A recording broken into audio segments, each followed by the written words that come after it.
President Faust, members of the Harvard Corporation and the Board of Overseers, members of the faculty, proud parents, and above all, graduates. The first thing I would like to say is thank you. Not only has Harvard given me an extraordinary honor, but the weeks of fear and nausea I have endured at the thought of giving this commencement address have made me lose weight.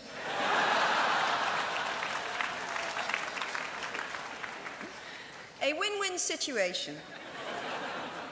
Now all I have to do is take deep breaths, squint at the red banners, and convince myself that I am at the world's largest Gryffindor reunion.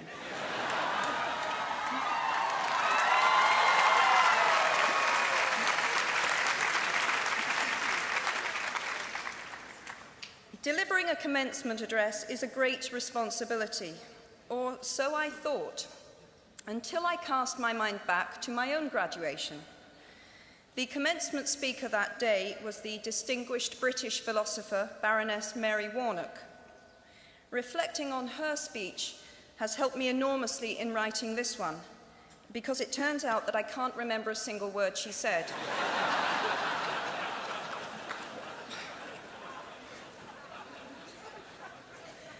This liberating discovery enables me to proceed without any fear that I might inadvertently influence you to abandon promising careers in business, the law, or politics for the giddy delights of becoming a gay wizard.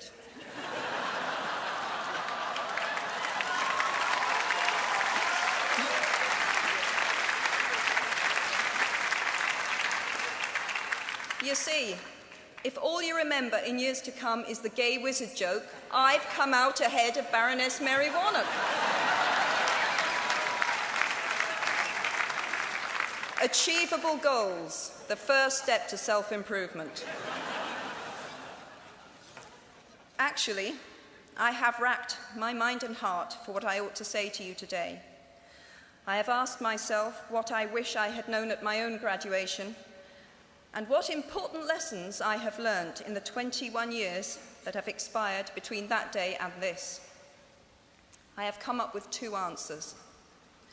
On this wonderful day when we are gathered together to celebrate your academic success, I have decided to talk to you about the benefits of failure. And as you stand on the threshold of what is sometimes called real life, I want to extol the crucial importance of imagination. These may seem quixotic or paradoxical choices, but bear with me. Looking back at the 21-year-old that I was at graduation is a slightly uncomfortable experience for the 42-year-old that she has become.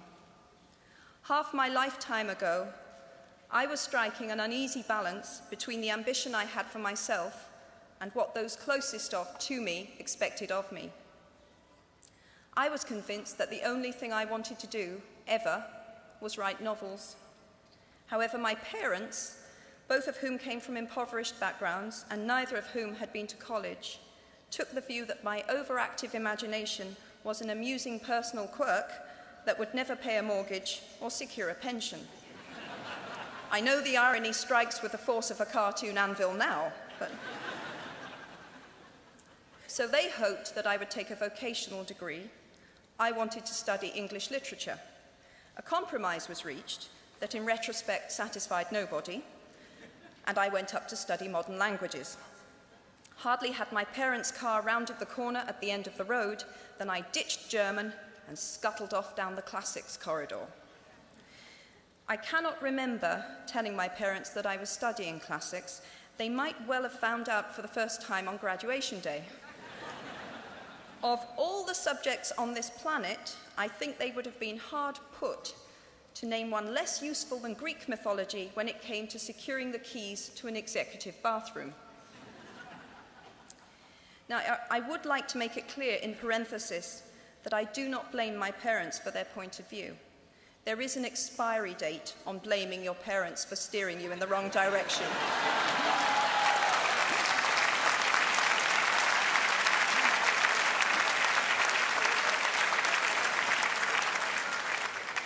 The moment you are old enough to take the wheel, responsibility lies with you. What is more, I cannot criticize my parents for hoping that I would never experience poverty. They had been poor themselves, and I have since been poor, and I quite agree with them that it is not an ennobling experience. Poverty entails fear and stress, and sometimes depression. It means 1,000 petty humiliations and hardships. Climbing out of poverty by your own efforts, that is something on which to pride yourself, but poverty itself is romanticized only by fools. What I feared most for myself at your age was not poverty, but failure. At your age, in spite of a distinct lack of motivation at university, where I had spent far too long in the coffee bar writing stories and far too little time at lectures, I had a knack for passing examinations, and that, for years, had been the measure of success in my life and that of my peers. Now, I am not dull enough to suppose that because you are young, gifted, and well-educated, you have never known heartbreak, hardship, or heartache. Talent and intelligence never yet inoculated anyone against the caprice of the fates, and I do not for a moment suppose that everyone here has enjoyed an existence of unruffled privilege and contentment. However, the fact that you are graduating from Harvard suggests that you are not very well acquainted with failure. You might be driven by a fear of failure quite as much as a desire for success. Indeed, your conception of failure might not be too far removed from the average person's idea of success. So high have you already flown. Ultimately, we all have to decide for ourselves what constitutes failure. But the world is quite eager to give you a set of criteria if you let it. So I think it fair to say that by any conventional measure, a mere 7 years after my graduation day, I had failed on an epic scale. An exceptionally short-lived marriage had imploded, and I was jobless, a lone parent, and as poor as it is possible to be in modern Britain without being homeless. The fears that my parents had had for me and that I had had for myself had both come to pass, and by every usual standard, I was the biggest failure I knew. Now, I'm not going to stand here and tell you that failure is fun. That period of my life was a dark one, and I had no idea that there was going to be what the press has since represented as a kind of fairy tale resolution. I had no idea then how far the tunnel extended, and for a long time, any light at the end of it was a hope rather than a reality. So why do I talk about the benefits of failure? Simply because failure meant a stripping away of the inessential. I stopped pretending to myself that I was anything other than what I was, and began to direct all my energy into finishing the only work that mattered to me. Had I really succeeded at anything else, I might never have found the determination to succeed in the one arena where I believed I truly belonged. I was set free because my greatest fear had been realized, and I was still alive, and I still had a daughter whom I adored, and I had an old typewriter and a big idea. And so rock bottom became the solid foundation on which I rebuilt my life. You might never fail on the scale I did, but some failure in life is inevitable. It is impossible to live without failing at something, unless you live so cautiously that you might as well not have lived at all, in which case you fail by default. Failure gave me an inner security that I had never attained by passing examinations. Failure taught me things about myself that I could have learned no other way. I discovered that I had a strong will and more discipline than I had suspected. I also found out that I had friends whose value was truly above the price of rubies. The knowledge that you have emerged wiser and stronger from setbacks means that you are, ever after, secure in your ability to survive. You will never truly know yourself, or the strength of your relationships until both have been tested by adversity. Such knowledge is a true gift for all that it is painfully won, and it has been worth more than any qualification I ever earned. So given a time turner, I would tell my 21-year-old self that personal happiness lies in knowing that life is not a checklist of acquisition or achievement. Your qualifications, your CV, are not your life, though you will meet many people of my age and older who confuse the two. Life is difficult and complicated and beyond anyone's total control, and the humility to know that will enable you to survive its vicissitudes. Now, you might think that I chose my second theme, the importance of imagination, because of the part it played in rebuilding my life, but that is not wholly so. Though I personally will defend the value of bedtime stories to my last gasp, I have learnt to value imagination in a much broader sense. Imagination is not only the uniquely human capacity to envision that which is not, and therefore the fount of all invention and innovation. In its arguably most transformative and revelatory capacity, it is the power that enables us to empathize with humans whose experiences we have never shared. One of the greatest formative experiences of my life preceded Harry Potter, though it informed much of what I subsequently wrote in those books. This revelation came in the form of one of my earliest day jobs. Though I was sloping off to write stories during my lunch hours, I paid the rent in my early 20s by working at the African Research Department of Amnesty International's headquarters in London. There in my little office, I read hastily scribbled letters smuggled out of totalitarian regimes by men and women who were risking imprisonment to inform the outside world of what was happening to them. I saw photographs of those who had disappeared without trace, sent to Amnesty by their desperate families and friends. I read the testimony of torture victims and saw pictures of their injuries. I opened handwritten, eyewitness accounts of summary trials and executions, of kidnappings and rapes. Many of my co-workers were ex-political prisoners, people who had been displaced from their homes or fled into exile because they had the temerity to speak against their governments. Visitors to our offices included those who had come to give information or to try and find out what had happened to those they had left behind. I shall never forget the African torture victim, a young man no older than I was at the time, who had become mentally ill after all he had endured in his homeland. He trembled uncontrollably as he spoke into a video camera about the brutality inflicted upon him.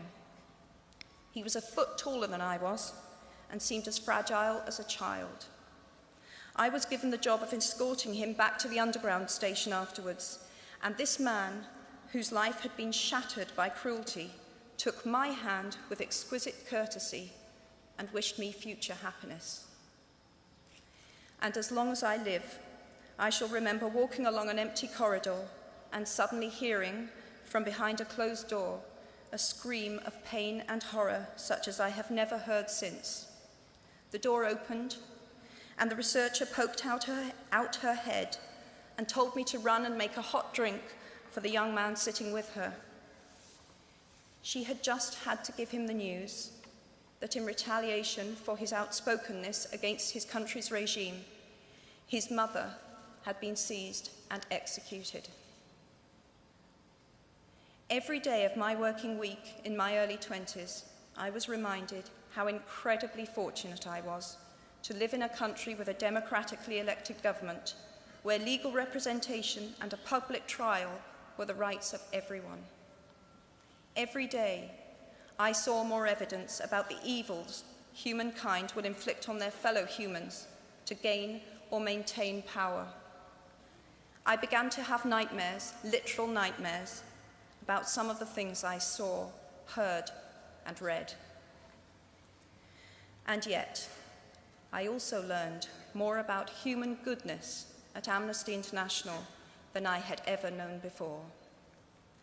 Amnesty mobilizes thousands of people who have never been tortured or imprisoned for their beliefs to act on behalf of those who have. The power of human empathy leading to collective action saves lives and frees prisoners. Ordinary people whose personal well-being and security are assured join together in huge numbers to save people they do not know and will never meet.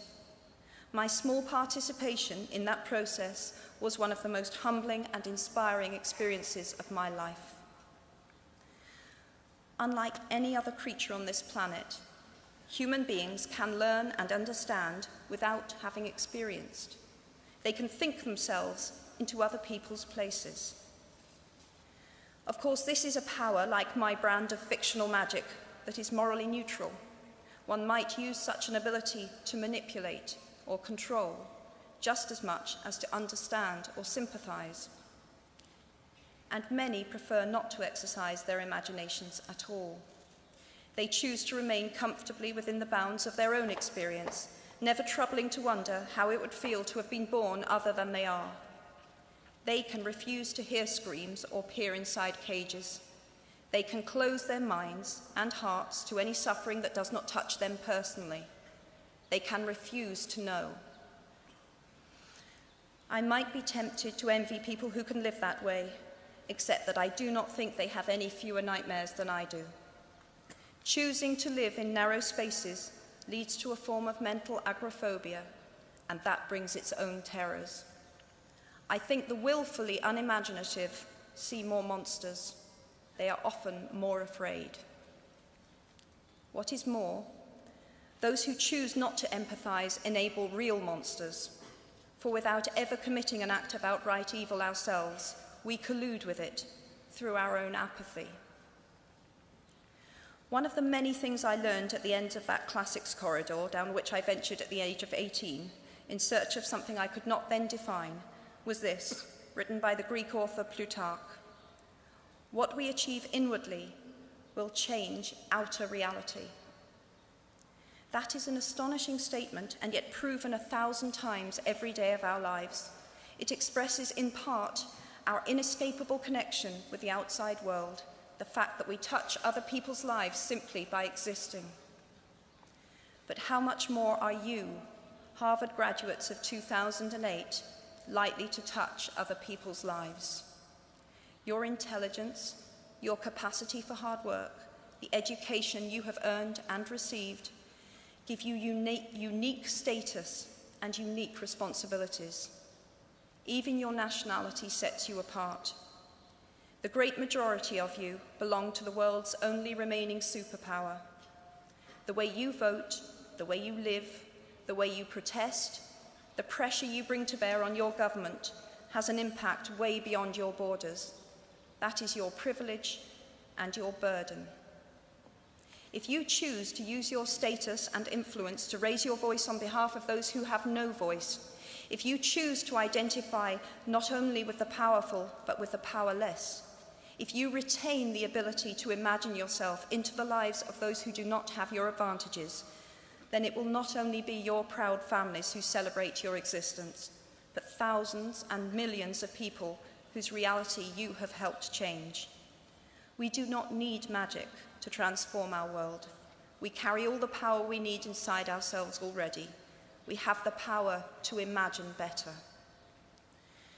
I am nearly finished. I have one last hope for you, which is something that I already had at 21. The friends with whom I sat on graduation day have been my friends for life. They are my children's godparents, the people to whom I've been able to turn in times of real trouble, people who have been kind enough not to sue me when I took their names for Death Eaters.